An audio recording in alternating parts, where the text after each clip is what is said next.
Welcome back to the course, everybody. Today what we're going to look at is an introduction to IELTS, the whole IELTS exam, not just the writing portion but the whole exam. So a warning before we begin: if you have knowledge of the IELTS exam, if you have an understanding of it, you know how it works, you know how it's structured, then you can skip this lecture. You won't be missing out on anything. It's just for those students who have not done the test before, they're not very confident about the structure. So if you have done the test before, you know exactly how it's structured, then just skip to the next lecture. So for those of you that don't know much about the IELTS exam, then this lecture will bring you up to speed. So what is IELTS? IELTS is an acronym and it stands for the International English Language Testing System. IELTS. It's not IELTS. A lot of students confuse that with IELTS. It's IELTS. IELTS. It is the world's most popular English language proficiency test, taken by millions of students every year. In fact, over 2 million tests are taken every year at the current rate, and it's rising all the time. It assesses all of your skills in English: listening, reading, writing, and speaking. And it is an exam which is accepted by schools, universities, employers, and immigration authorities. But how is it structured? So here what we have is a general walkthrough. This looks a little bit intimidating, but we're going to take it a piece at a time. First of all, IELTS is separated into two modules. So you can either choose the academic module or the general training module. It really depends on your requirements. Often when you are applying for university, then you need to be doing the academic module.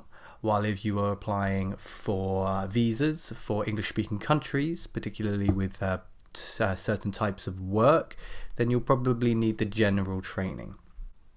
Now, in this course, we are focusing on task 2 in the writing, and it doesn't really matter if you're doing the academic or if you're doing the general training module, because in both modules, in task 2 of the writing, we do an essay. Yes, the questions are slightly different. Yes, your approach can be slightly more informal and casual in the general training, but everything that we look at in this course is going to be relevant to both modules. So let's have a look at the exam itself. The exam starts with the listening component, and in the listening component you have 30 minutes plus 10 minutes for transferring your answers, and you have 4 sections. There are 10 questions in each section, which makes up 40 questions altogether. Some important points to keep in mind: only use a pencil, and remember that the audio is played once only. It will not be repeated for you. After the listening comes the reading test. You have 1 hour for the reading test, although you should try to save 10 minutes at the end for transferring your answers to the answer sheet. There are 3 sections, and there are 40 questions divided among those sections. Again, answer in pencil only. After the reading test comes the test that we're interested in, which is the writing test. Again, you have 1 hour for the writing, and they recommend 20 minutes for task 1, where if you are doing the academic writing, then you will be describing a graph or a diagram or a process or a map. And if you're doing the general training writing, then you will be writing a letter in task 1. And then they give you 40 minutes for task 2, which is the essay. So 2 tasks, 2 questions, 1 question in each task. Some important points.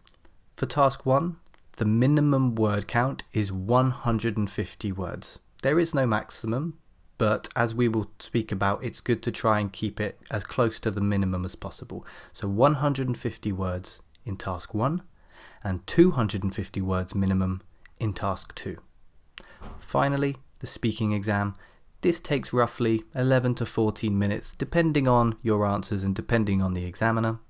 There are 3 parts with no set number of questions, and in part 1 you will have a general casual interview, some pretty basic questions about your work, your education, where you live. In part 2 you will have to speak about a particular topic for 1 to 2 minutes, and then in part 3 you will have a discussion about that topic. It gets progressively more difficult as you go along. So that is the IELTS exam in a nutshell. And how is it scored? Firstly, there is no pass or fail in IELTS. If you ever hear me talking about passing the exam, all I mean is that somebody has got the score that they require, or that they haven't, in which case they fail. But of course there is no fail in IELTS. You are graded in each component, and the average gives you your score.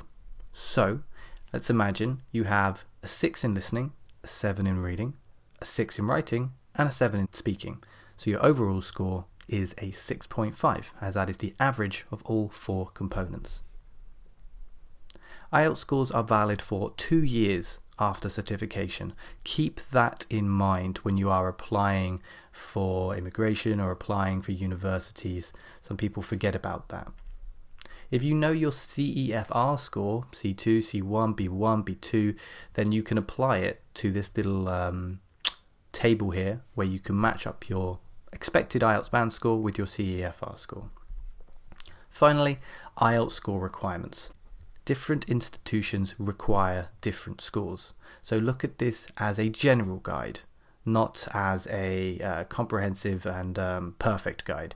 So, in general, a 5.5 to a 6 will give you entry to a university foundation course, while a 6 to a 6.5 will give you entry to a bachelor's degree course.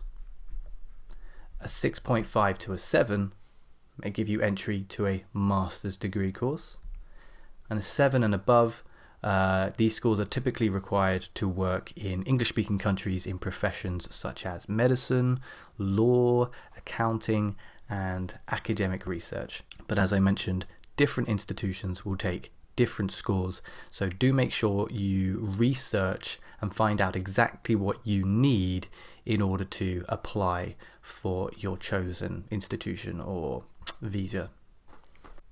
I hope you found this lecture useful and it's given you a good idea of the IELTS exam in general if you didn't know before. If you do have any questions, do leave them in the comment section, and I'll see you in the next lecture.